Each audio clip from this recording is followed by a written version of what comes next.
बिस्मिल्लाहिर्रहमानिर्रहीम। मैं ईद उल फितर के पुरमसरत मौके पे तमाम मुसलमानों और मिल्लत इस्लामिया के भाइयों को मुबारकबाद पेश करता हूँ। ईद उल फितर हमारे मजहबी सकाफ़त की एक नहायत इम्पॉर्टेंट इलामत है। ये वो दिन है जिस दिन हम माह रमज़ान में जो हमने ज़ब्त नफ्स और सब्र की तरबियत हासिल की, ईद उल फितर उस तरबियत की तकमील का दिन है।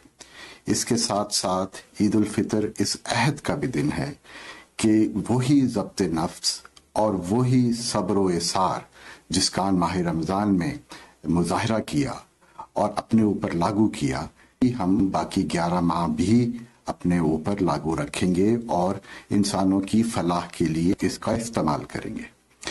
इसके साथ साथ मैं इस ईद उल फितर के मौके पे पाकिस्तानियों को और बिलखसूस सऊदी अरब में मुकीम पाकिस्तानियों को मुबारकबाद पेश करने के साथ साथ इस चीज़ का भी एहसास दिलाना चाहता हूँ कि हमें अपने वतन के फलाह और तरक्की के साथ साथ सऊदी अरब की भी फलाह और तरक्की के लिए कोशिशें भी करनी चाहिए और दुआगो भी रहना चाहिए।